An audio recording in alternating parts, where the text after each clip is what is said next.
paksa makan sambil dia nangis. Sebab dia menahan amarah tu. Lepas tu dia makan kadang tak sedap. Lepas tu macam dia tak nak makan, lepas tu dia letak tepi terus, lepas tu dia ambil telefon balik.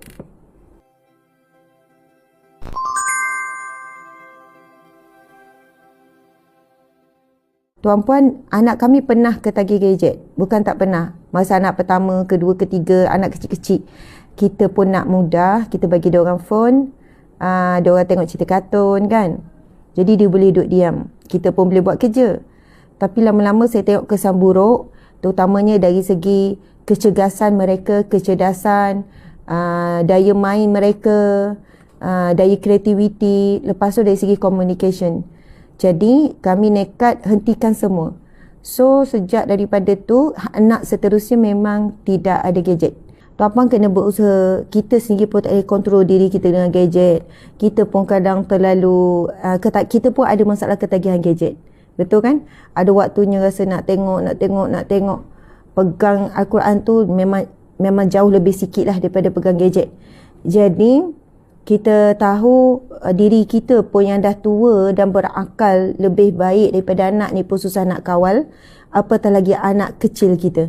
Kesan buruk terhadap anak kecil memang dah jelas dari sudut sains.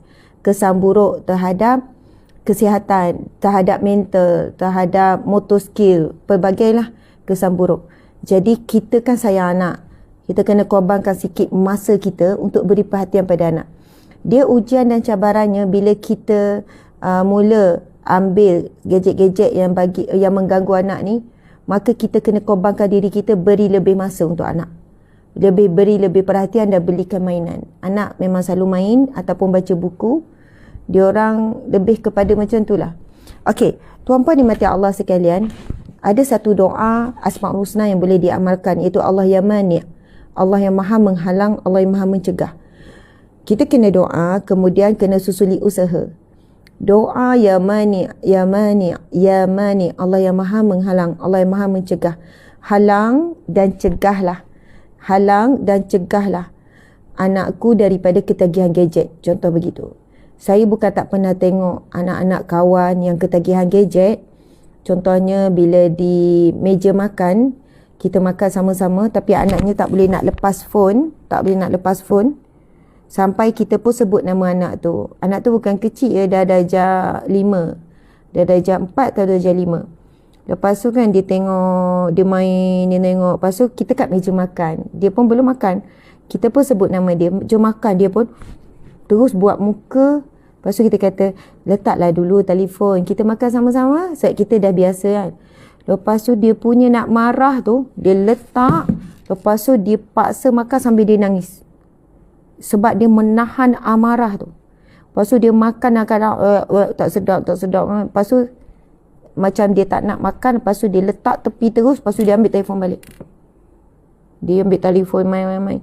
Kita boleh nampak cara dia tu memang ketagihan. Tangan dia tu selalu nak pegang.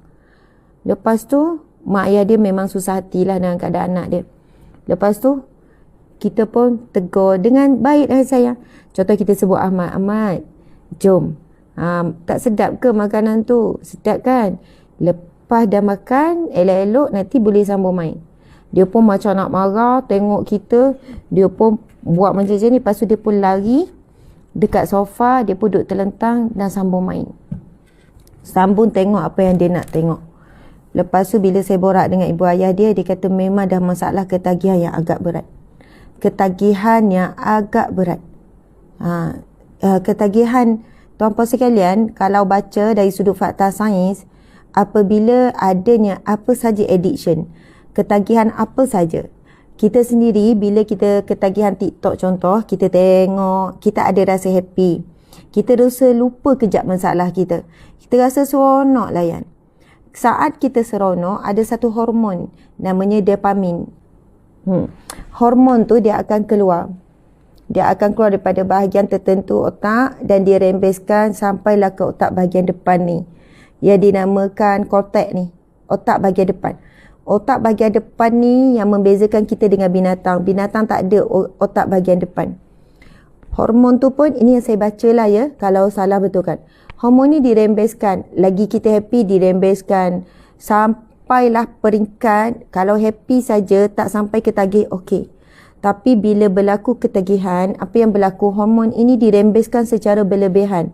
Sehinggalah otak bahagian depan ini terendam dengan banyaknya hormon dopamin. Dan apabila terendam, otak bahagian depan boleh berlaku kerosakan. Dia akan mula mengecut ataupun kerosakan. Contoh kajian terhadap mereka yang ketagihan pornografi. Dan kesan kepada otak bahagian depan berlaku 3 kerosakan. Kajian ini mengatakan bahawasanya kesan dadah kepada otak bahagian depan akan berlaku 2 kerosakan.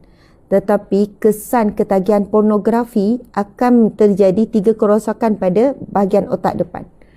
Bahkan dikaji juga kalau hentakan kuat kepala bahagian depan berbanding dengan masalah ketagihan pornografi, kesan pornografi lebih teruk kerosakan pada otak bahagian depan. Boleh faham maksud saya? Tuan-puan dimati Allah sekalian, otak bahagian depan, apa fungsi utama otak bahagian depan? Fungsinya adalah untuk membezakan antara perkara baik dan buruk, antara dosa dan maksiat, antara ibadah dan perbuatan yang sia-sia.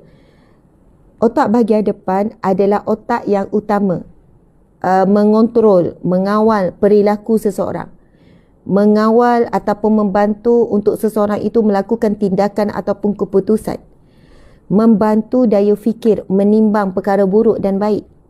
Ini peranan otak bahagian depan.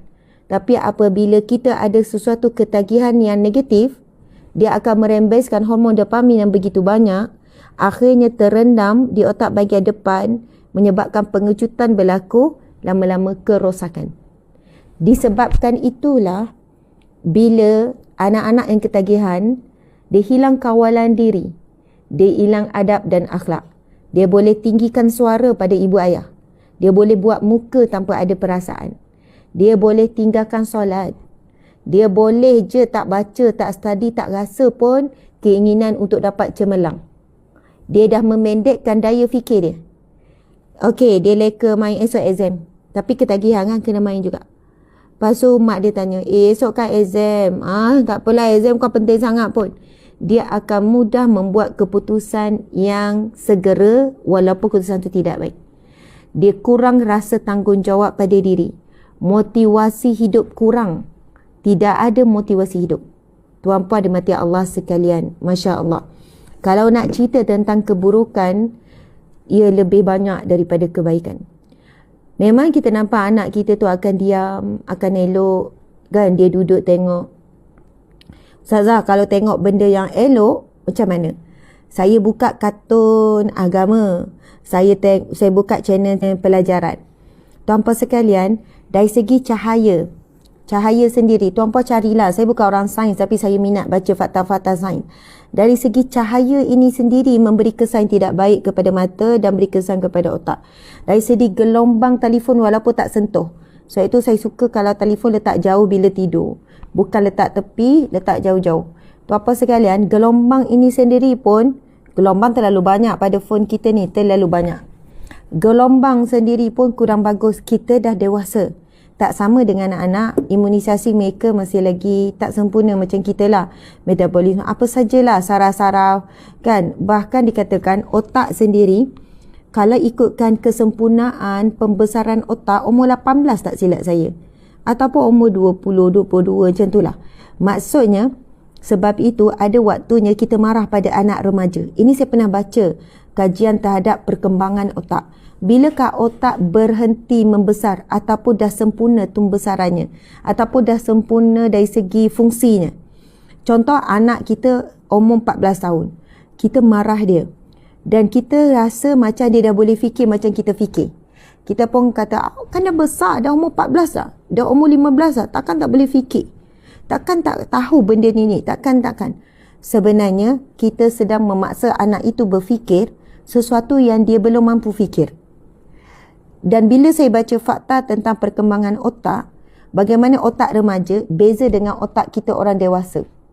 Sebab itulah bila ada ilmu, kita tidak menilai atau judge anak kita terlalu berlebihan dan kita tidak menghukum dia berlebihan dan kita boleh turunkan daya fikir kita rendah sedikit. Dan janganlah kita terus meletakkan bahawasanya anak kita itu sengaja nak menyakiti hati kita apabila keluar perkataan yang kita geram dengan jawapan dia. Contoh, kita adalah something, lepas tu dia jawab macam tu. Kita kata, jawab. Macam mana boleh jawab macam tu? Contohlah, kita rasa macam tercabar dengan jawapan dia.